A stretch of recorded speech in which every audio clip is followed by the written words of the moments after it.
Cet épisode a une durée similaire à un meeting Zoom en vélo.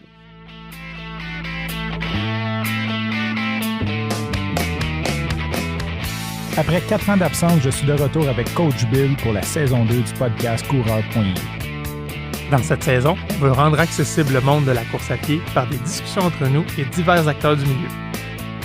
Notre mission, vous accompagner à vous remettre en forme grâce à la course à pied.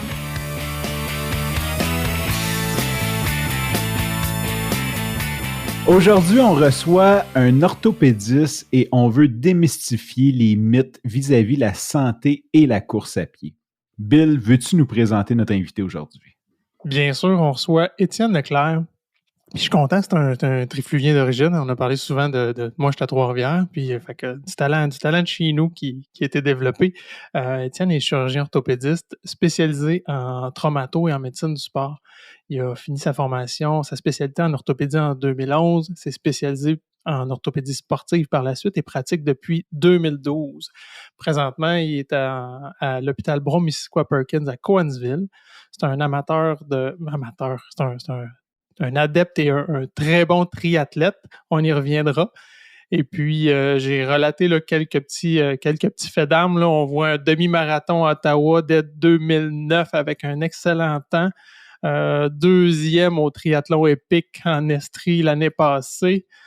Très, très fort temps, le triathlon qui était l'équivalent d'un demi-Ironman. On y reviendra, ça aussi. Alors, oui, aujourd'hui, on va jaser avec lui de tout ce qui est les mythes qui entourent la course à pied, mais par rapport vraiment à sa spécialité, à l'orthopédie, où déjà, on a parlé avec chiro, des kin. Là, on vient chercher un autre volet de la santé du sport. Puis, pour commencer, Coach Frank, moi, je veux savoir, est-ce que tu as couru cette semaine? Bien, la question la plus importante, effectivement que j'ai couru et même le jour de l'enregistrement, c'est le retour de mon party de Noël et ce matin, j'ai réveillé 2 de mes chums plus tôt malgré la soirée longue et un petit peu arrosée et on est allé courir dans la magnifique région des Laurentides. C'était de toute beauté. Et toi, Bill, as-tu couru cette semaine? Oui, j'ai couru puis ça a été ma première course dans la neige. La saison commence un petit peu hivernale où on commence à courir dans la neige. J'ai boqué, j'ai mis mes souliers d'été quand même. Évidemment, mais il y avait de l'asphalte. C'était pas si pire que ça. Mais j'ai eu 2-3 petites frousses. Là. J'ai mis le pied sur de la glace à des places. Je suis resté sur mes 2 pattes, là, mais ça commençait à être limite. Fait que première course de neige, check. Toi, Étienne, on veut savoir, est-ce que tu as couru cette semaine? Oui, j'ai couru cette semaine. À vrai dire, ça a été une bonne semaine de ce côté-là. Un peu comme toi, la météo hivernale m'a forcé à réaligner certains de mes sports. Donc, j'ai dû ranger le vélo extérieur par peur de glisser et de me casser quelque chose. Et j'ai troqué ça par les souliers de course qui ont sorti un peu plus cette semaine. Donc, oui, j'ai couru et profité de la belle météo hivernale qu'on a eue.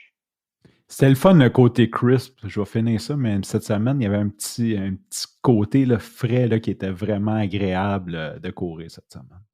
Tout à fait. Puis le soleil qui s'est repointé le bout du nez à quelques reprises aussi, là, avec les reflets sur la neige, la glace, c'était assez féerique comme décor. Moi, je vais y aller avec la première question parce que c'est celle que j'ai demandé à Bill. Elle n'était pas dans le programme. Pour te donner une idée, j'ai jamais vraiment eu affaire au réseau de santé et je connais très peu tout ce qui est spécialisation. Fait que pour les gens comme moi, qu'est-ce que l'orthopédie? C'est une excellente question. En dehors du milieu de la santé, effectivement, beaucoup de gens mêlent un peu orthopédie, ostéopathie, chiro et seulement bon, qui est quoi là, dans tout ça. Fait qu'en gros, le chirurgien orthopédique, c'est, comme le terme le dit, tout d'abord un chirurgien qui va adresser les pathologies du système musculo-squelettique. Ça peut aller évidemment les pathologies très fréquentes comme l'arthrose qui va toucher davantage les personnes âgées, mais on va aussi aller toucher les reconstructions ligamentaires, par exemple, les ligaments croisés antérieurs, les épaules qui vont disloquer à répétition ou des blessures au niveau de la coiffe des rotateurs. Et aussi un autre gros chapitre qui est tout celui des fractures. Donc, si tu te casses quelque chose qui a besoin d'être opéré, ben c'est entre mes mains que tu vas atterrir. Et on a un côté chirurgien comme ça, mais on a aussi tout le volet médical qui va adresser le traitement conservateur de ces pathologies-là également, que ce soit via des immobilisations, via des injections ou infiltrations, ou encore là, selon la pathologie, simplement des conseils sur l'entraînement, sur les habitudes de vie, sur le sport. Donc, c'est un peu le rôle du chirurgien orthopédique dans le système de santé. Intéressant. Moi aussi, je l'apprends, tu vois, quand Coach Frank m'a posé la question, j'ai dit, il s'occupe des os, là, les os brisés, là. Puis, mais tu vois, tu vas plus loin, là. Tout le système musculo-squelettique, évidemment, quand tu as parlé de ligament croisé antérieur, c'est le type de blessure, des fois, qu'on entend aussi. Puis, c'est plus lié. Oui, je comprends que c'est tout sur le système squelettique, là, mais tu vois, c'est pas la première chose qui me venait en tête. Mais quand on fait référence justement à l'orthopédie sportive, c'est beaucoup ce genre de blessures-là là, que ça va impliquer. Tout ce qui est un peu plus touchant les blessures ligamentaires des sportifs, là, c'est là-dedans qui est un peu mon dada et mon expertise. Tu vois, je m'en allais directement là. Plus spécifiquement, au niveau de la course, on sait que les blessures sont rarement traumatiques. C'est pas comme une chute en ski alpin où là, je vais me détruire un genou ou je vais m'exploser une épaule. Mais au niveau de la course, les chutes sont quand même plutôt rares, surtout sur la course sur route. Alors, c'est quoi le type de blessure que tu vois de coureurs mais qui se rendent à toi? Je sais on avait discuté avant là, en pré-entrevue que il y a beaucoup de choses qui sont prises en charge en première ligne. Quand ça se rend à toi, c'est quoi les types de blessures qu'on voit qui proviennent de des coureurs? C'est une excellente question. Comme tu le mentionnes, les blessures plus traumatiques de chute vont demeurer rares. On peut faire une petite exception là, avec la course en sentier qui a un petit peu plus de risques, mais encore là, si on relativise ça par rapport au sport comme le ski ou le vélo de montagne, ça demeure plutôt mineur. Le reste, tu le mentionnes bien aussi, la plupart des blessures vont être des blessures un peu d'irritation, d'usure, les fameuses IT, tendinite, bursite et autres périostites de ce monde qui vont toucher les coureurs. Donc, ces blessures-là sont souvent adressées en première ligne par les physiothérapeutes, les kinésios, les entraîneurs ou juste en allant lire sur Internet puis dire, bon, qu'est-ce que je fais avec tout ça? Demander à docteur Google. Ça marche un bout, ça. Oui, ça marche un bout. Docteur Google, j'aime ça. Mais après ça, quand est-ce que tu vas voir finalement le médecin? C'est généralement quand soit tu as des blessures qui échouent à ces mesures de première ligne-là. Donc, que tu as essayé certains exercices, certains étirements, certaines médications, des fois en vente libre. Puis finalement, la blessure persiste et ne s'améliore pas. Donc, c'est dans ces circonstances-là, des fois que tu vas être amené à aller consulter un médecin spécialiste. Puis sinon, un autre sous-type de blessure, je te dirais, qui va nous atterrir un peu plus précocement entre les mains, est la catégorie des fractures de stress. Donc, ça rentre encore dans les blessures un peu de surutilisation. Quand on parle de fracture de stress, c'est pas nécessairement parce que la personne est anxieuse et stressée puis que là, ses os se mettent à casser. Je suis content que tu le précises parce que c'est vraiment pas tout le monde qui sait c'est quoi une fracture de stress. Tout à fait, tout à fait. Le nom peut être un peu amené à confusion. Mais ça, c'est une fracture qui finalement revient avec des micro-traumatismes répétés. On s'entend qu'à chaque fois qu'on fait un sport, un entraînement, on vient causer certains micro-dommages au niveau de notre structure, au niveau de nos muscles, au niveau de nos os. Et notre corps doit faire la micro-réparation correspondante. Okay? On mentionne souvent les bénéfices de l'entraînement, mais aussi les bénéfices du repos et de la récupération qui sont tout aussi importants. Puis finalement, il peut arriver dans certaines circonstances où il va y avoir un déséquilibre entre le micro-traumatisme et la micro-réparation. Fait que soit que les traumatismes vont être trop importants ou trop élevés, ou qu'il va y avoir une augmentation trop rapide de ces traumatismes-là, ou que, à l'inverse, les capacités de réparation ne sont pas suffisantes, soit parce que la personne ne fait pas assez de repos, de récupération, ou dans certains cas, la personne peut avoir des facteurs de risque aussi qui vont ralentir sa réparation. On pense à un des facteurs de risque classiques là-dessus, c'est le tabagisme, par exemple, qui est très nocif pour la santé osseuse, musculaire et ligamentaire aussi. On connaît tous les risques au niveau pulmonaire et cardiovasculaire, mais il y a aussi des gros impacts au niveau du système musculo-squelettique. Ça, c'est fou, ça. C'est vrai qu'on n'est pas au courant de ça. Puis, je sais que j'avais parlé avec un médecin, puis il m'avait dit c'est incroyable le tabagisme aussi, là, comme niveau diabète, plein d'autres maladies que ça peut causer qu'on n'est pas conscient. Là. Puis, justement, tu as parlé des blessures. Puis, c'est quoi l'incidence, comme peut-être de façon plus macro, de la course à pied sur les os? Je suis pas sûr de bien comprendre ta question, mais je vais essayer d'y répondre d'une façon. Tu me diras si tu as autre chose en tête. Mais la course à pied a un effet bénéfique au niveau des os. Entre autres, c'est que ça vient augmenter la densité osseuse. OK? On parlait encore là, ça vient amener des impacts et le corps va réagir à ces impacts-là. Il va essayer de renforcer la structure pour qu'elle soit mieux en mesure d'absorber ces impacts-là et de gérer le stress sur l'organisme. Donc, la course à pied, de par la nature à impact du sport, va amener une augmentation de la densité osseuse. Fait qu'entre autres, c'est quelque chose qui peut être protecteur pour l'ostéoporose et aussi qui peut amener une augmentation du pic de densité osseuse chez les personnes et réduire le risque fracturaire aussi. Donc, il y a des bénéfices sur la santé osseuse également. Si je reviens sur juste la question d'avant avec celle-ci, c'est qu'on dit, tu dis la course parce qu'elle fait des petits chocs, fait vibrer l'os, augmente la densité osseuse. Mais si on va au-delà d'une certaine charge, c'est là qu'on s'expose à des fractures de stress, des microfractures. Exactement. Fait que il y a un équilibre qui doit être trouvé et surtout une progression dans l'entraînement et le volume et la quantité de ces impacts-là qui surviennent. Et il doit y avoir en parallèle une récupération adéquate là, pour permettre au corps de s'adapter et de récupérer. Et on jumelle avec tout ça les autres aspects qui sont l'alimentation, le sommeil et les autres bonnes habitudes de vie vont permettre finalement au corps de pouvoir s'adapter et de pouvoir compenser. Moi, j'entraîne souvent des gens qui vont débuter en course.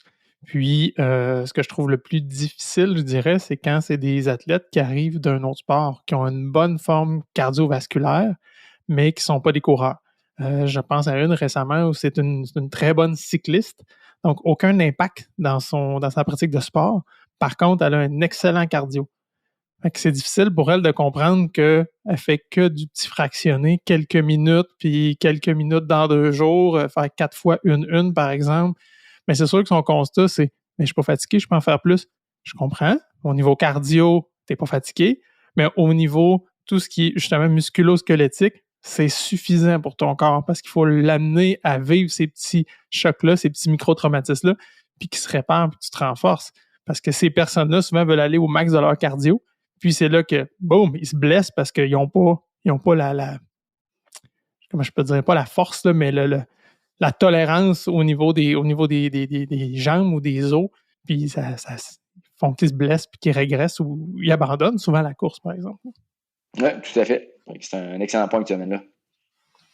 Moi, j'aimerais effleurer le côté, le rôle de l'alimentation. Est-ce qu'il y a quelque chose qu'on peut élaborer là-dessus? Des choses qui sont bonnes, des choses qui sont mauvaises, ou comme dans quelle proportion ça vient aider nos micro-réparations?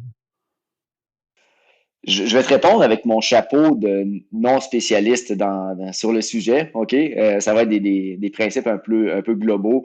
Je me prétends pas être nutritionniste ou encore là, ne serait-ce que généraliste. Mais je peux dire que oui, l'alimentation a certainement un rôle.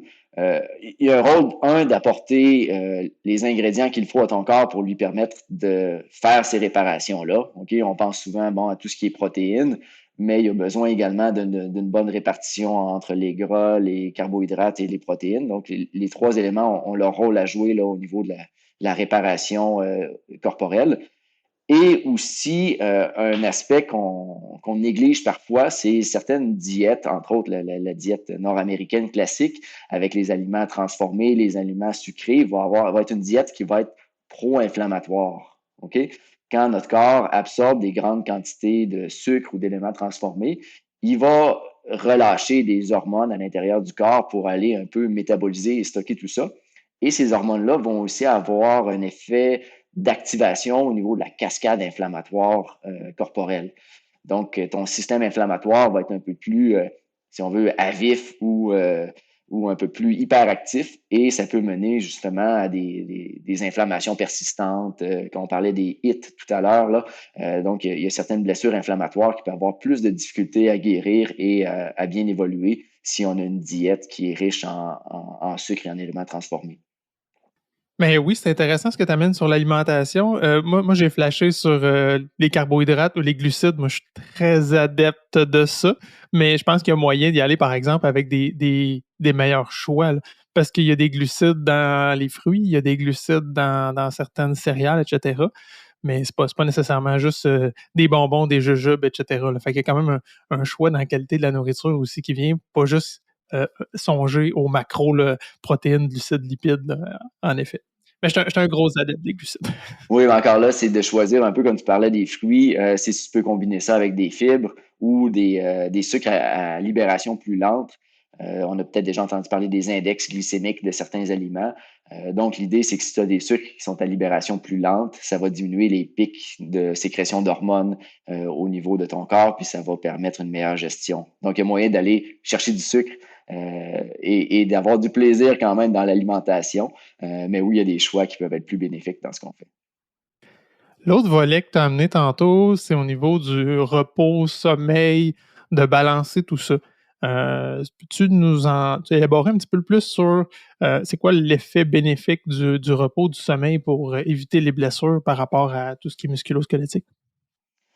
Le sommeil va être un ingrédient essentiel pour permettre la régénération de ton système, que ce soit ton système physique, comme tu dis, les muscles, le corps en général, mais ton cerveau également a besoin de ce sommeil-là et va permettre de bien rééquilibrer tes neurotransmetteurs, de te rendre dans un état où tu vas aussi prendre des meilleures décisions par rapport à ta santé quand tu es en forme et réveillé. Donc, tout devient un peu plus facile et c'est certainement un des plus gros bénéfices qu'on sous-estime. Le sommeil, c'est quelque chose qui est souvent, c'est là qu'on va couper quand on manque de temps dans la vie et je dois plaider coupable là-dessus à l'occasion.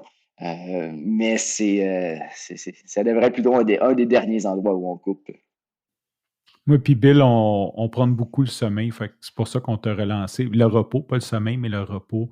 Tu sais, à tout le monde qu'on coach, on est beaucoup comme le repos est important. Tu sais. Des fois, il y en a qui veulent faire du 7 jours semaine, ils sont fiers. Je suis comme non, c'est pas. Prends du temps pour te reposer, tu vas progresser sur le long terme versus comme te brûler. Fait que- Puis tu as nommé l'acuité mentale. Je me trompe-tu ou juste d'être plus sharp au niveau mental, d'être plus présent, ça peut prévenir certaines, je vais dire blessures, là, mais parce que je vais être moins attentif à mon tracé, je vais mettre le pied sur une roche, je vais me fouler parce que je suis moins, mes muscles vont être moins réactifs, mon cerveau va être moins réactif à reprendre mon équilibre, etc. Je pense qu'il y a même un petit volet de ce côté-là aussi.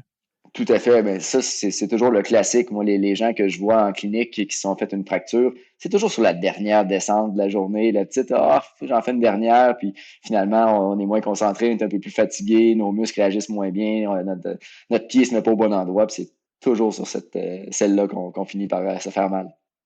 Mes enfants ils me trouvent plate parce que quand ils veulent faire une dernière chose, non. Je dis non, ça va finir à l'hôpital, non. Ils sont comme, ah, t'es plate, oui, mais je m'en fous. C'est une bonne prévention, par exemple. Ouais, bonne prévention. Ah ouais, je suis strict là-dessus. Là. Je vois l'heure, je vois qu'ils sont fatigués. Là. Non, on arrête ça là. C'est plus safe. Plus safe, exactement. Tu sais, il y a beaucoup de croyances, des gens qui vont dire ah, moi j'ai mal aux genoux, je peux pas courir, ou tu sais, là, je dis les genoux, ben, ce qui fait du sens, là, mais y a-t-il des pathologies qui ne sont pas un frein, tu sais, comme un peu des mythes, des croyances, qui ne sont pas un frein à la course à pied? Il y a énormément de pathologies qui ne sont pas des freins à la course à pied. Je vais plutôt virer ta question à l'envers, dans le sens que les pathologies qui sont des freins à la course à pied demeurent la minorité. OK, c'est sûr que si tu as une cheville cassée, tu ne vas pas aller courir dessus avant que ton médecin t'ait donné la permission de le faire. OK? Fait que ça, c'est un peu dans les choses évidentes. Mais pour le reste, je vais rarement recommander à mes patients un arrêt complet de la course à pied ou de ne pas se mettre à la course à pied. Parce qu'on en a parlé tout à l'heure, il y a des bénéfices quand même à la course à pied. On a mentionné tantôt ne serait-ce que la densité osseuse, mais si on pense aussi, là tu parlais des genoux, au niveau de la nutrition du cartilage. Donc le cartilage est ce qui recouvre les os dans les articulations, mais ce cartilage-là a besoin d'avoir un peu de compression et d'impact pour rester en santé également. Donc la course à pied a un aspect qui peut aider à la prévention, entre autres de l'arthrose. Donc, je vais généralement recommander à mes patients que la course à pied ne soit pas éliminée ou bannie quand ils ont des blessures ou quand ils ont des pathologies qui commencent à s'installer au niveau des articulations. Ceci étant dit, je vais recommander de le faire intelligemment. OK? Qu'est-ce que je veux dire par intelligemment? On a déjà commencé à l'aborder un peu. Je vais leur dire, écoute, il faut que tu ailles de façon progressive. Il faut que tu te laisses le temps d'avoir du repos et de la récupération. Il faut que tu varies un peu aussi la façon dont tu vas imposer du stress à tes tendons, tes articulations. Je vais beaucoup prôner l'entraînement multiple, c'est-à-dire de dire que oui, tu peux courir, mais peut-être pas aller courir à tous les jours. Probablement faire une journée où tu vas aller courir. Le lendemain, tu peux aller privilégier une activité où il y aura peu ou pas d'impact. On parlait tantôt de vélo ou de natation, d'intégrer également de la musculation, des étirements, des échauffements. Donc, je vais beaucoup les encourager à varier les sports et les activités qu'ils vont faire. Puis ensuite de ça aussi, je vais les insister sur l'importance d'être à l'écoute de ton corps. OK? C'est correct d'avoir des petits bobos quand on court. On finit par apprendre à reconnaître qu'est-ce qui est une raideur, qu'est-ce qui est un raquage ou qu'est-ce qui est un peu une sensation normale associée à l'exercice. Mais si ton genou il enfle pendant 3 jours parce que tu es allé courir, je pense pas que tu es en train de lui faire du bien. OK? Donc, il faut être à l'écoute de ton corps et il faut répondre un peu à ces signaux-là. Si tu as un inconfort qui dure quelques heures, qui s'estompe le lendemain, puis qui te permet d'être fonctionnel dans ton quotidien, probablement que tu n'es pas en train de faire rien qui est trop dommageable ou trop néfaste pour ta santé musculo-squelettique. Mais si je reviens à l'exemple du genou qui va être enflé pendant 2-3 jours après ta séance de course, tu n'es probablement pas dans la zone bénéfique. Est-ce que tu dois diminuer ton volume? Est-ce que tu dois varier la façon dont tu cours? Est-ce que tu dois privilégier plus d'entraînement croisé? Fait que c'est là que la solution va dépendre un peu de la pathologie ou de la blessure sous-jacente, mais ça reste un peu les mêmes principes là, qui s'appliquent. Tu as parlé de un genou qui enfle. Je pense que ça, pour les gens, c'est assez évident. Là. J'ai le genou qui enfle pendant 3 jours, ça fait mal, j'arrête. Mais j'ai une question par rapport à on a parlé de fracture de stress, fracture de fatigue, une douleur osseuse. Comment on fait pour savoir quand est-ce que c'est important ou parce que c'est quand même une douleur qui est ressentie différemment? C'est pas toujours facile à différencier. Qu'est-ce qui est osseux, qu'est-ce qui est tendineux, qu'est-ce qui est musculaire, c'est pas toujours facile de le différencier, autant pour la personne de la façon dont elle ressent que pour le clinicien qui va examiner le patient. Fait que souvent, chez ces patients-là, on va avoir besoin d'examens complémentaires du style, ne serait-ce qu'une radiographie là, pour essayer d'aller voir s'il y a des changements au niveau osseux qui laissent suspecter qu'il y a quelque chose qui se trame de façon sous-jacente. Je pensais que tu flippais un 25 cents. Ça arrive, mais... mais toujours est-il qu'il faut s'inquiéter, je te dirais, quand il y a des douleurs qui vont persister pendant plus d'un 48-72 heures après la pratique de l'activité sportive, et aussi quand c'est des douleurs qui vont survenir soit au repos ou à la marche. Donc ça, on est rendu dans quelque chose qui est moins un petit bobo de coureur qui va passer, mais que là, on dit, ouais, il y a peut-être quelque chose d'un peu plus grave pour lequel je devrais aller consulter. Douleur qui perdure, c'est ça le gros signe, si je comprends bien. Douleur qui perdure ou douleur qui survient dans tes activités de la vie quotidienne, comme la marche. Après faire la vaisselle, t'as encore mal, là, c'est pas bon signe. C'est moins bon signe, effectivement. Arrête la vaisselle. Achète-toi la vaisselle. C'est bon. Oui, c'est ça. Prescrit par mon doc, ça prend la vaisselle. Tu as parlé quand même, moi ça m'a interpellé que tu n'arrêtes pas souvent là, tes gens de courir, à moins vraiment une condition particulière. Puis je vais te parler de 2 expériences de moi par rapport à ça. Ben, premièrement, je reviens sur mon début en course. J'étais de ceux, j'avais des douleurs méniscales, puis j'étais de ceux qui disaient ben moi je peux pas courir, j'ai mal au genou, ça marchera pas. Je me le fais rappeler par des amis aujourd'hui qui me semblaient que je pouvais pas courir. Puis aujourd'hui, je me rends compte que non seulement je peux, mais ça me fait du bien. Je n'ai plus mal aux genoux depuis que je cours intelligemment puis que je dose finalement mon entraînement. Puis mon expérience, c'était vraiment avec en physio où j'ai eu une blessure récemment. Et puis, en consultant le physio, c'était là, je ne veux pas me tromper d'un terme, là, mais stagiaire ou en tout près d'être physio, là. Et donc, elle était supervisée par un physio dans la clinique. C'est elle qui me suivait, puis elle se faisait questionner par le physio. OK, est-ce qu'on l'arrête de courir? Puis là, je l'ai vu réfléchir. Le physio avait sa réponse, évidemment. Elle, je l'ai vu réfléchir, puis elle a dit non. J'ai bonne réponse. Moi, j'étais content, je voulais continuer à courir. Mais évidemment, je lui avais dit que je n'avais pas de douleur en course, que ça n'empirait pas après, que généralement, c'était dans d'autres situations que j'avais ma douleur, que je ressentais. Fait qu'elle n'avait pas évidemment d'éléments pour me faire arrêter de courir. Puis ça me faisait du bien de le faire, pas juste au niveau physique, mais globalement, ça m'aidait à passer à travers cette blessure-là parce que je m'empirais pas. Et puis j'ai l'impression, on en a parlé dans d'autres épisodes, mais j'ai l'impression que les professionnels de la santé, ça a quand même changé dans les dernières années où ce qu'on entendait il y a plusieurs années, c'était « Ah, t'as mal, arrête, on gérera plus tard ». Maintenant, de plus en plus, j'entends « Si ça te fait du bien, si ça te fait pas plus mal après qu'avant, continue, vas-y intelligemment, monitore-toi, on fait un suivi ». Mais j'entends beaucoup cette vibe-là de continuer le sport et de pas d'arrêter les gens complètement maintenant. Oui, je peux pas nécessairement te dire si c'est plus récent ou pas comme tendance, mais effectivement, c'est généralement le message qu'on va passer ou qu'on va essayer de transmettre à nos patients. Ceci étant dit, c'est un message que tu vas beaucoup plus entendre de la part des médecins ou des thérapeutes qui sont des sportifs eux-mêmes, qui vont avoir passé par les blessures, par les arrêts de sport et tout ça, et qui vont avoir un peu qui vont avoir cette expérience-là, qu'ils vont transmettre là, à leurs patients. Donc, je te dirais, si tu as la chance d'avoir un professionnel de la santé qui partage un peu tes mêmes passions et tes mêmes intérêts, souvent, ça va être des discussions beaucoup plus intéressantes sur, OK, bon, comment tu peux ajuster ton volume de course, comment tu peux ajuster ton entraînement, qu'est-ce que tu peux faire d'un peu différemment. Fait que je te dirais d'avoir, moi personnellement, comme médecin, ce background d'athlète ou de sportif ou de coureur-là, me permet d'avoir des discussions beaucoup plus éclairées et intéressantes avec mes patients sur qu'est-ce qu'on peut faire, comment on ajuste ça, puis le quotidien de gestion de ces blessures-là. C'est une merveilleuse transition vers la prochaine question / prochaine section de ce qu'on voulait parler avec toi. Qu'est-ce qui t'a amené à faire du triathlon, entre parenthèses la course à pied aussi, là? Fait qu'on aimerait un peu connaître ton parcours de coureur. On a un peu inversé le format. D'habitude, on demande au début, mais toi, on a vraiment voulu rentrer dans le sujet puis t'amener vers ton parcours de coureur vers la fin. Fait. Comment ça a commencé tout ça?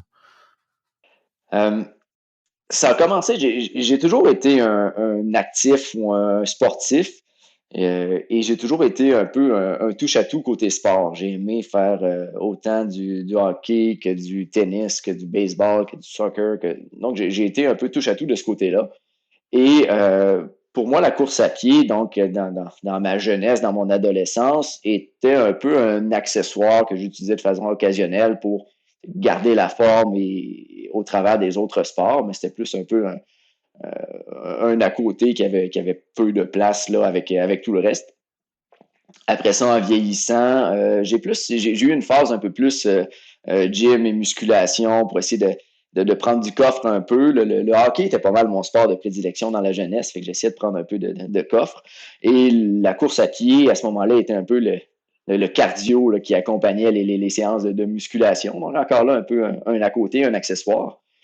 Puis finalement, c'est plus tardivement rendu vers l'université que là, t'as un peu moins de temps pour les différents sports.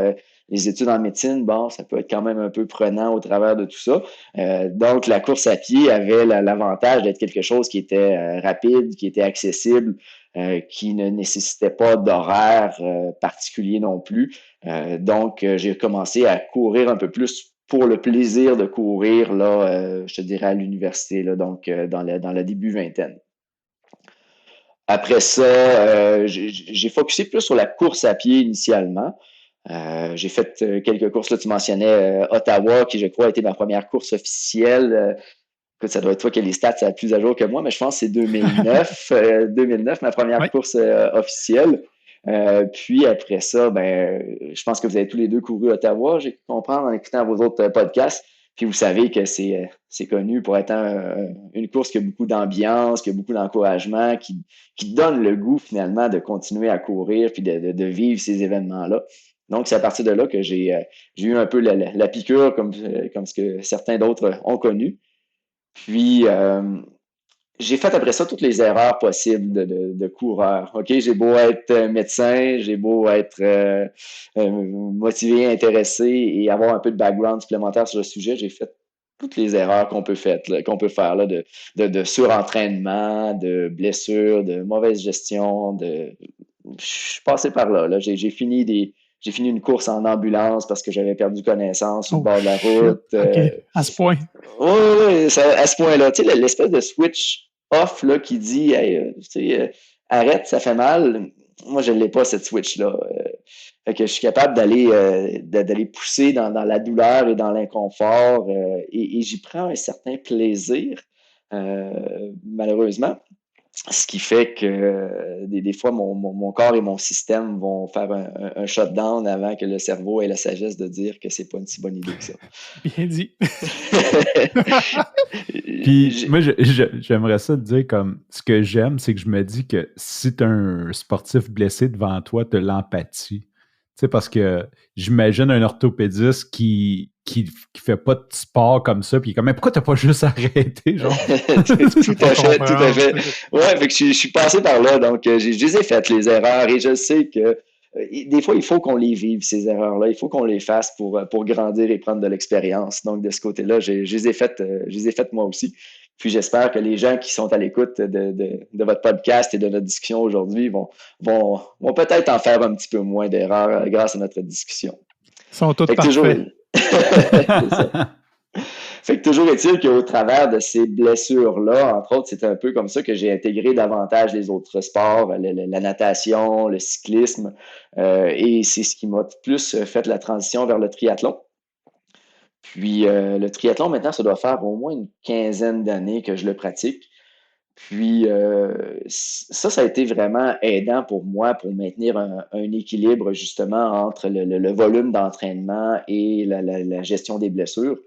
Parce que veux pas, si tu fais du triathlon, encore là, au travers des autres sports, tu n'as pas le choix de maintenir un volume qui va être modéré un peu dans tous tes sports et tu vas finir par stresser tes muscles, tes articulations de façon un peu différente à chaque fois que tu fais ton entraînement. Donc, ça permet de rester actif, de bouger au quotidien, mais de varier les stress et les impacts sur ton corps.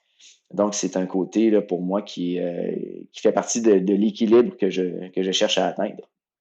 On m'a déjà dit récemment, pour faire un Ironman, il y a 3 éléments. Là. Tu peux poursuivre une carrière, tu peux avoir une blonde avec une famille, tu peux faire un Ironman dans ta vie, mais choisis 2 des 3, les 3 ensemble, ça se peut pas. Moi, ce que j'entends, c'est que non seulement tu as les 3, mais tu as les 3 à un très haut niveau en même temps. Comment tu conjugues ça? C'est un défi quotidien de trouver l'équilibre finalement dans tout ça. Fait que tu as tout à fait raison. J'ai déjà entendu cette belle analogie-là il y a juste 24 heures dans une journée au bout de la ligne. Là. Fait que oui, c'est un défi constant là, de trouver du temps à la fois pour le travail, pour la famille et pour l'entraînement. Une des façons avec laquelle je jongle avec ça, c'est que je vais faire beaucoup de combos. C'est-à-dire que je vais faire beaucoup de transport actif. Donc, si j'ai besoin d'aller à l'hôpital, ce temps-là, il doit être là. Donc, soit je vais le faire à vélo, soit je vais le faire en courant. Donc, je vais essayer de combiner finalement mon temps de déplacement avec une activité sportive. Je vais également... la pandémie m'a donné l'occasion de faire presque toutes mes réunions maintenant sur mon vélo stationnaire ou sur mon vélo extérieur aussi quand les conditions le permettent. Donc, un meeting en vélo dehors? Oui. C'est cool. Maintenant, tout se fait par Zoom, Teams et autres. Puis, veux pas dans mon travail, c'est un aspect qui prenait quand même plusieurs heures par semaine.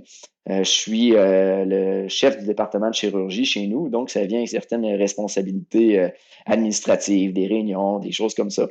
Puis, la pandémie a permis que ces réunions-là se fassent maintenant à distance. Puis moi, ça m'a permis de trouver des façons de dire, hey, écoute, je peux être sur mon vélo en même temps que je fais ma réunion, j'adapte un peu l'intensité de mon entraînement. Les gens, la première fois, ils trouvent ça un peu bizarre, mais après ça, finalement, une fois que je pense que c'est nous-mêmes qui avons le plus gros frein par rapport à ça, en se disant, bon, qu'est-ce que les autres vont penser, puis c'est correct, puis tout ça. Puis finalement, les gens acceptent, puis il faut que toi, de ton côté, tu adaptes l'intensité de ton entraînement en conséquence, évidemment. Mais ça permet de conjuguer là, certaines tâches et de rajouter des heures finalement à la journée et à la semaine. Fait que c'est un autre aspect qui me permet d'en faire un peu plus. Ensuite de ça, je te dirais, c'est que ça prend aussi beaucoup de discipline et de motivation. OK? La journée, tu dis, ouais, ça me tenterait moins aujourd'hui. Et après ça, tu réalises que, bon, écoute, le lendemain, t'es de garde, tu pourras pas en faire. Après ça, le surlendemain, tu as une activité avec les enfants, avec la famille. Donc, ça te force à dire, non, regarde, écoute, j'ai une plage horaire là, j'y vais, puis ça a beau me tenter un petit peu moins, c'est là qu'il faut que ça se passe. Et ces plages horaires-là, on ne se le cachera pas, sont souvent en dehors des heures ouvrables. Fait que c'est pas rare que je vais m'entraîner, que ce soit à 5 heures le matin ou à 10 heures le soir ou aux extrêmes un peu parce qu'il faut que je m'adapte finalement à la vie de travail puis à la vie de famille. Puis, je te dirais le dernier point, c'est qu'il faut être très flexible. Autant sur les imprévus du quotidien que sur qu'est-ce que tu peux faire finalement de façon réaliste dans ton entraînement. Fait que si tu essaies d'avoir un plan qui est trop rigide, que tu suis à la lettre, ça ne marchera pas. Parce qu'une journée, comme je disais, je peux être de garde, opérer jusqu'aux petites heures du matin. Puis si j'avais un entraînement prévu le lendemain matin à 5 heures, ça n'arrivera pas. OK? Il faut que je dorme, il faut que je maintienne un équilibre dans toutes les autres facettes de la vie. Fait qu'il faut être flexible puis s'adapter à ce que la vie nous offre finalement. Mais clairement, tu as trouvé la formule. Je pense que avec les résultats que non, mais je veux dire, on voit que tu peux être flexible. Tu sais, il y a peut-être des gens qui mettent cette rigidité-là. Je veux dire, avec les résultats, ben, tu réussis à le faire. Fait que même si tu n'avais pas de résultats, juste de le faire, c'est quand même cool. Puis j'imagine aussi qu'il y a un volet de ton travail des urgences. Tu sais, tu dois toujours un peu partir quand même pas la tête libre quand tu pars faire une longue sortie ou peu importe. Je veux dire, tu es toujours un peu sur appel s'il y a une urgence, quelque chose. Ben, j'ai du temps off, un peu comme tout le monde, là. Je suis pas toujours sur appel, mais ce que tu mentionnes, la longue sortie, et ça, c'est le côté le plus difficile dans ma vie là, à placer. Parce que, tu sais, si j'arrive, j'ai travaillé 50, 60 heures pendant la semaine, j'arrive la fin de semaine avec ma blonde, les 3 enfants, puis je dis salut, je pars pour un 4 à 6 heures, aller faire ma raide de vélo. Ça sera pas très populaire là, à la maison. Là, comme... Donc, ça sent le divorce. C'est ça. Fait qu'il faut accepter encore là, comme moi, j'accepte maintenant que je suis très peu outillé en termes de longues sorties. Fait que ça vient avec des côtés, tu sais, quand je fais mes courses de plus longue distance, ben oui, j'ai pas nécessairement tout expérimenté comment mon alimentation doit être programmée avant la course, puis qu'est-ce que je vais tolérer comme nombre de grammes de glucides à l'heure, puis des choses comme ça. Donc, je manque d'expérience sur mon long millage, mais ça fait partie des compromis que j'accepte de faire parce que sinon, ben, je vais sacrifier trop au niveau de la famille, puis l'équation n'arrivera plus, là. Quand en arrivant, tu réserves ton ambulance puis tu pars, c'est tout. Gardez-moi-en une. Les gars sont habitués. Ils disent, ah, c'est encore Étienne. On va aller le chercher, il doit être rendu dans le coin du parc. Tout à fait. Mais je me suis assagi quand même avec le temps. Il faut que je l'admette. Là. Je me suis assagi avec le temps parce que j'ai eu une période encore là où j'avais tendance à essayer de compenser le moins grand volume d'entraînement par plus d'intensité. Je me dis, bon, écoute, je m'entraîne moins, je vais m'entraîner plus fort. Et ça, j'ai pas besoin de faire un dessin que c'est pas l'idéal en termes de balance et d'équilibre. Et c'est là que les blessures peuvent un peu plus survenir. Et c'est là que aussi on pousse des fois la machine un peu trop. Puis c'est peut-être un mythe ce que je vais dire, mais l'intensité est beaucoup plus longue, a besoin de beaucoup plus de repos. Fait que c'est pour ça que l'entraînement modéré est à privilégier pour pouvoir en faire plus souvent. Versus comme si c'est super intense, tu as peut-être besoin de 2-3 jours de repos avant de pouvoir en refaire. Donc, tu ne peux pas faire 4 entraînements par semaine intenses. Les mathématiques ne marchent pas à la fin.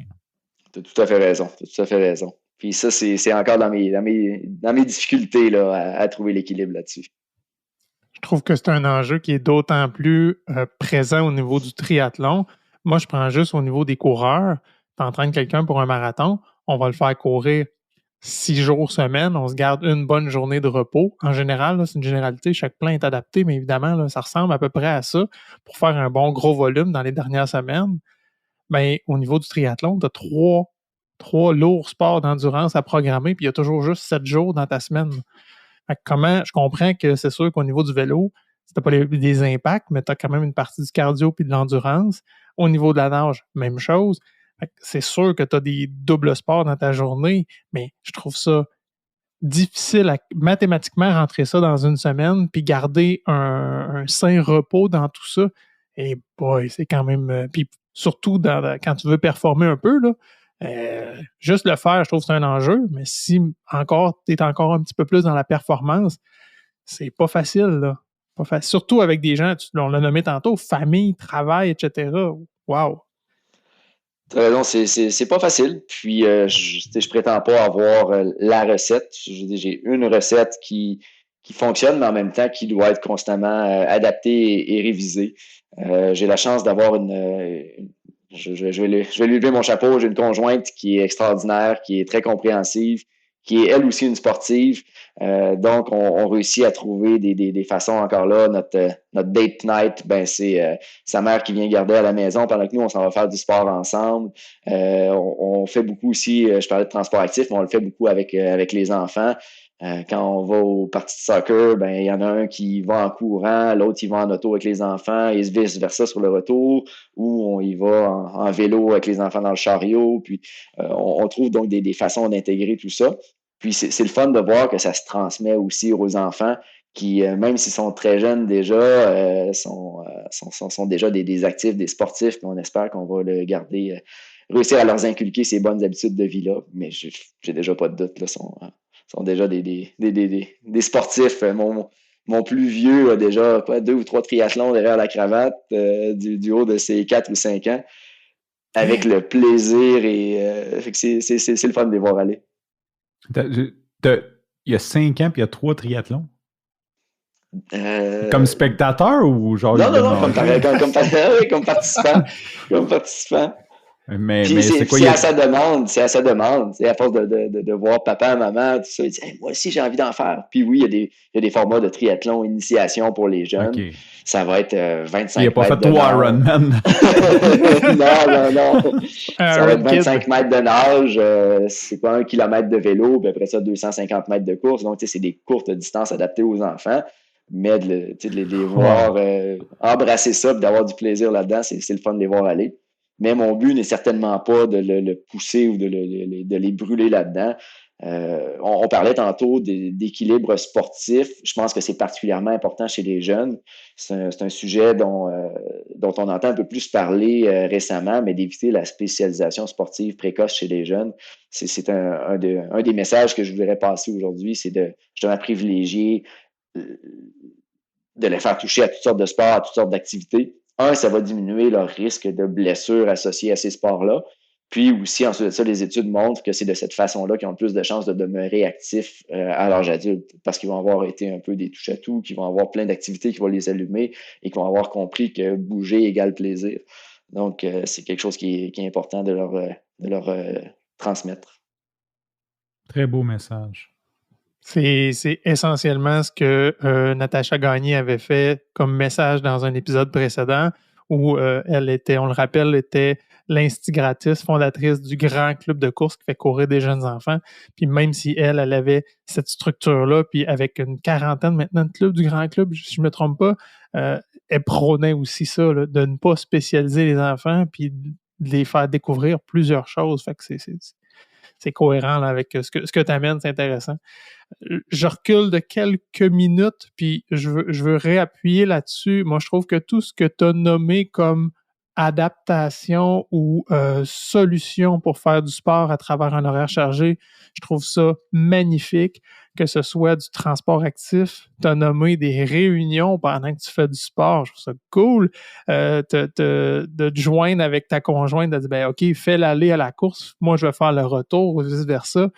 C'est pas compliqué, c'est vraiment de prendre le temps de dire, OK, comment je peux ouvrir mon horaire puis créer du temps comme ça pour le sport sans changer finalement tout le reste des autres activités, juste en remodelant puis en créant des occasions de courir. Je trouve ça super. Ça prend juste un petit peu d'ingéniosité puis il y a moyen de rentrer des entraînements comme ça qui viennent pas taxer l'horaire familial ou l'horaire professionnel. Puis ça permet de faire du sport. Puis une autre façon, je vais revenir, je pense que c'est un truc que je t'ai entendu dire déjà dans d'autres épisodes, mais c'est d'être aussi toujours prêt, si on veut. Je sais que tu disais, quand tu t'en vas à quelque part, tu as toujours une ou deux paires de souliers de course dans ton auto ou avec toi. Puis moi, c'est un peu la même chose à l'hôpital. J'ai toujours une paire de souliers de course qui traîne là. Ça arrive des fois que je vais avoir une chirurgie qui va être annulée parce qu'il y a un cas plus urgent qui vient prendre la place. Ben, pendant 7 heures ou 2 là, ben, j'enfile mes souliers, je vais courir, puis je reviens, puis ça a presque pas paru, puis j'ai eu le temps de me ressourcer, puis de revenir prêt à reprendre le collier. Donc, c'est quelque chose qui s'intègre aussi, finalement, de saisir les opportunités quand elles se présentent. Très bon truc. C'est des fabricants d'écouteurs ou de téléphones. Ça serait bien un téléphone qu'on puisse avoir un meeting en natation. C'est next level. Là. Ça, c'est next level. Ouais. Mais en course, tes meetings, j'imagine, tu les prends audio seulement. Tu n'as pas ton cell sur ton guidon avec les gens ne te voient pas en plongée. Là. Non, je suis en audio seulement, effectivement, là, parce que sinon, des fois, le look un peu en sueur et à moitié habillé, c'est pas toujours approprié. Au moins, tu dis pas non, c'est moi qui présente, j'ai mon PowerPoint sur mon téléphone avec mes slides. Comme là, aujourd'hui, là, je peux rassurer les auditeurs, là, je suis pas en train de faire du sport en vous parlant. Là. J'aurais bien aimé, mais je me dis, j'ai un peu trop de textes et de conversations à soutenir. Là. Ça sera pas possible sans être trop essoufflé et essoufflant pour les autres qui m'écoutent. Moi, je voudrais, je l'ai dit tantôt, mais je trouve ça vraiment beau de voir que tu as réussi à tout mettre ça ensemble. J'ai définitivement une carrière moins stressante que la tienne, beaucoup plus de flexibilité. Je ne sauve pas des vies, fait il y a bien des choses que je peux déplacer, refaire plus tard, le faire à 11 heures. C'est un défi de tout accorder un sport et non 3 dans ça. Fait que bravo. Juste bravo, tu es une inspiration. J'espère que tu vas être une inspiration pour nos auditeurs. Ça se fait. Puis je pense que tout le monde sait que la médecine, c'est un métier qui est quand même demandant, prenant, autant en temps que mentalement. Fait que just props to you. Ben, merci beaucoup. Merci beaucoup. C'est apprécié, mais en même temps, je vous relance les fleurs aussi, les gars. Oui, vous avez des carrières, vous avez, de ce que je comprends, des familles aussi. Puis, vous êtes des sportifs et en plus, vous faites l'extra mile d'animer ce podcast-là pour justement partager votre passion. Donc, vous aussi, vous réussissez à en faire un peu plus pour transmettre votre passion et aider les autres. Fait que je vous relance les fleurs, les gars. Merci. Ça me touche. Puis nous aussi, on a trouvé des hacks, comme des fois, on enregistre sur l'heure du dîner. Fait que la plupart des épisodes du haut sont enregistrés dans nos bureaux respectifs sur l'heure du dîner. Fait qu'on nous autres, on a trouvé des espaces, des plages horaires pour tricher tout ça. Moi, dans le fond, ce que je dois te poser comme question, Étienne, y a-tu un sujet, une question qu'on ne t'a pas posée, quelque chose que tu aimerais peut-être mettre l'emphase dessus ou ton message d'équilibre, quelque chose que tu voudrais ajouter qui serait pertinent pour nos auditeurs? Ben, je pense que le message clé qu'on doit retenir, c'est votre corps est fait pour bouger, il est fait pour être actif. Donc, restez actif, entraînez-le, utilisez-le, bougez avec ce corps-là. Il y a du plaisir à faire du sport et être actif, mais le plus important, c'est d'en faire. Que ce soit la course à pied, que ce soit un autre sport, une autre activité, l'important, c'est de le faire. Fait que je sais qu'on vient rejoindre des coureurs essentiellement avec ce podcast-là, mais le message s'applique à tout le monde, que ce soit votre ami, votre famille. Bougez, soyez actifs, restez en santé, puis vous allez vraiment en bénéficier là, autant de votre santé physique que votre santé mentale. Très beau message. Je trouve que c'est une très belle conclusion. Puis nous aussi, on est très dans bouger. On utilise la modalité de la course à pied parce que moi et Bill, on connaît ça. Mais je veux dire, si toi, c'est le tennis que tu veux retourner ou peu importe le sport, comme juste nous autres, ce qu'on veut, c'est d'inciter les gens à bouger à la base. C'est juste que, comme on connaît la course à pied, ben, on spécialise là-dedans. Parce que si on me demande de parler de nage, là, vous allez être déçus. Je peux vous parler de la nage du petit chien, puis encore, je la nage pas comme il faut. Moi, je n'ai inventé une nouvelle, c'est la nage de la tortue. Oh! Sur le dos ou sur le ventre? Sur le ventre. Sur le ventre, OK. Ça respire moins bien, je trouve. Moi, j'aime mieux sur le dos. Ah, OK. Écoute, je vais essayer ça la prochaine fois à piscine. Avec mon speedo trop moulant. Fait que si on fait un petit wrap-up de ce qu'on s'est dit, faire attention aux surcharges au niveau du sport, laissez le temps à votre corps de réparer tous les micro-traumatismes qui se créent. pendant votre course ou pendant votre sport. La course étant un sport qui est assez taxant, justement, à cause des chocs. Moi, j'ai entendu que le tabagisme était très dommageable. Je connais des coureurs qui fument, ça me fascine d'ailleurs, comment arriver à courir à un certain niveau tout en fumant. Je me dis, mon Dieu, il me semble que c'est presque t'infliger de courir avec un plâtre, là. Moi, je veux la plugger, celle-là, parce qu'à Ottawa, j'ai vu un marathonnier s'arrêter sur le bord Salmon Smoke. Celle-là, on a tout passé, puis on était comme, quoi? Il a pris un break pendant. Il a pris un break, il est allé sur le gazon, sur le côté. Okay. Il y avait le dossard du marathon. C'était comme, voyons donc. Là, on parle pas dans 1970, là, on parle de 2000, après la pandémie, là, fait que 2022, quelque chose. Fait que non seulement ça coupe votre temps parce que vous êtes obligé d'arrêter de fumer pendant un marathon, mais en plus, ça a une incidence très dommageable au niveau de la santé osseuse.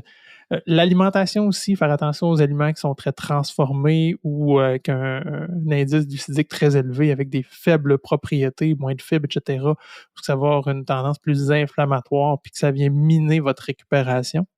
Le repos, je pense que c'est pas la première fois qu'on en parle ici à Coureur.io. Repos, très important, que ce soit au niveau des journées de pause ou du sommeil, de la qualité du sommeil aussi. Quand vous avez une douleur, on commence à s'inquiéter ou on pense à consulter si la douleur persiste 48 à 72 heures après la course, après l'activité, ou s'il y a une douleur dans une activité régulière de la vie, monter, descendre les marches, prendre une marche à l'extérieur. Ça reste une généralité. Si vous avez des inquiétudes, évidemment, on vous invite à consulter dès que votre inquiétude est assez importante pour vous. Chacun votre tolérance à ça.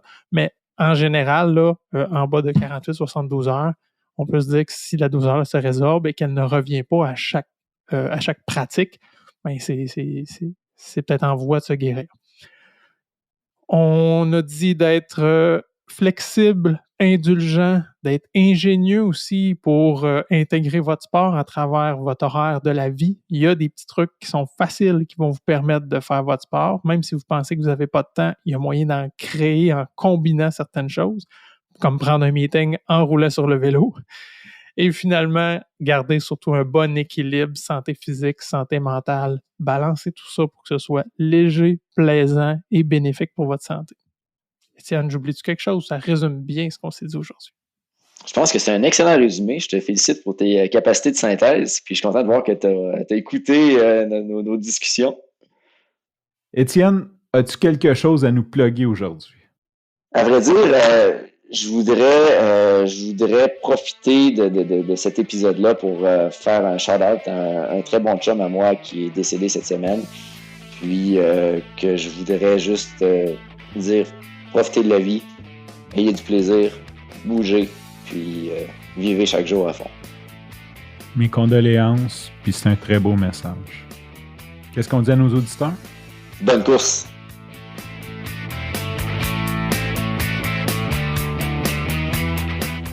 Ici Coach Frank. Avant de vous quitter, si vous avez aimé cet épisode, une bonne façon de nous aider, c'est de partager cet épisode avec un ami.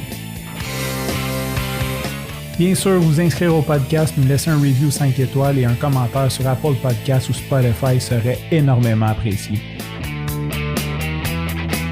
Hey guys, like and subscribe.